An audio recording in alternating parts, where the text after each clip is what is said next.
17वीं सदी में हमें छत्रपति शिवाजी महाराज और आलमगीर औरंगजेब का वैचारिक और ऐतिहासिक द्वंद्व देखने को मिलता है। इसमें कौन जीता और कौन हारा, इसका फैसला भी 17वीं सदी में ही हुआ था। इन दोनों के बीच युद्ध, समझौते, आगरा भेंट, ये सब बातें हुई। आखिर ये राजनीतिक द्वंद्व छत्रपति शिवाजी महाराज ने ही जीता। वैसे औरंगजेब शिवाजी महाराज से 12 बरस उम्र से बड़ा था और महाराज की मृत्यु के बाद उसे 27 बरस का दीर्घायु मिला। पर शिवराय ने औरंगजेब को जो राजनीतिक, वैचारिक और युद्धनीतिक पराभव किया था, उस पराभव का रूपांतरण औरंगजेब विजय में नहीं कर सका, क्योंकि उसने एक बहुत बड़ी गलती की थी। ये बात उसने अपने मृत्यु पत्र में भी लिख के रखी है। अपने मृत्यु के कुछ दिन पहले अपने शहजादे के लिए 12 आज्ञाओं का उसने एक मृत्यु पत्र लिख के रखा था। जदुनाथ सरकार ने a short story of Aurangzeb ऐसी किताब लिखी है। इस किताब में औरंगजेब का फारसी भाषा का मृत्यु पत्र उन्होंने अंग्रेजी में भाषांतरित किया है। छत्रपति शिवाजी महाराज के मृत्यु के बाद अपनी उम्र के करीबन 26 साल औरंगजेब ने मराठों का स्वराज नष्ट करने में बिताए।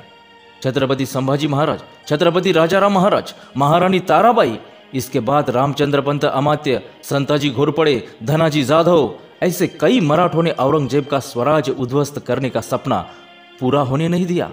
पूरे हिंदुस्तान का आलमगीर कहलाने वाला इस औरंगजेब बादशाह का मृत्यु भिखारी से भी बदतर हुआ। मरने से पहले उसने की हुई गलतियां उसे सताने लगी।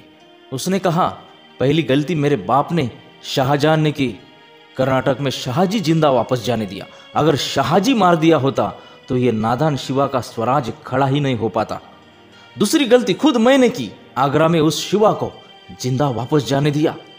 शिवा को अगर मार दिया होता तो उसका लौंडा संभाजी, वो राजाराम और उस ताराबाई का नामो निशान ही नहीं रहता था। क्यों शिवाजी को मैंने वापस जिंदा जाने दिया, क्यों?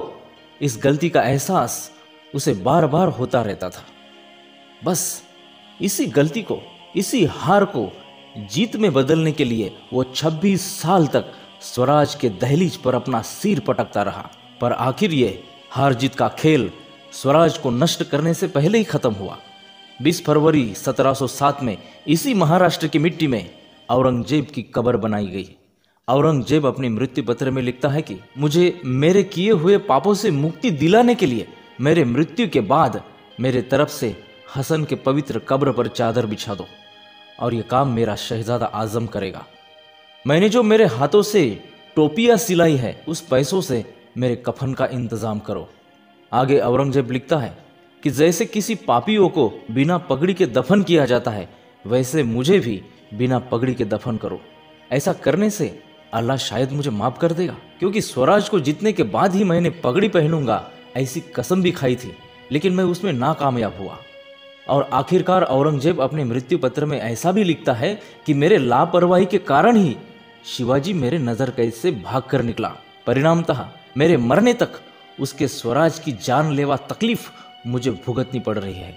शिवाजी महाराज ने आगरा के कैद से छुटकारा पा लिया था 1666 में, और ये बात औरंगजेब को 40 साल के बाद 1707 में अपने मृत्यु के समय याद आती है।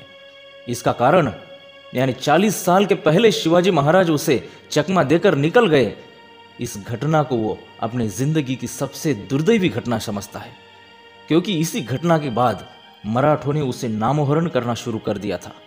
छत्रपति शिवाजी महाराज और छत्रपति संभाजी महाराज के मृत्यु के बाद भी मराठे बिना किसी डर से औरंगजेब से मुकाबला करते रहे। उसके जीते जी गुजरात, मालवा, कर्नाटक में मराठे मुगलों को काटते रहे।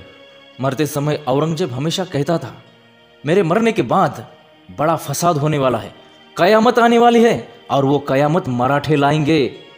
मेरी जिंदगी की सबसे बड़ी गलती यानी आगरा से मैंने शिवाजी को जिंदा वापस जाने दिया। काश उस दिन मैंने शिवाजी को मार दिया होता तो।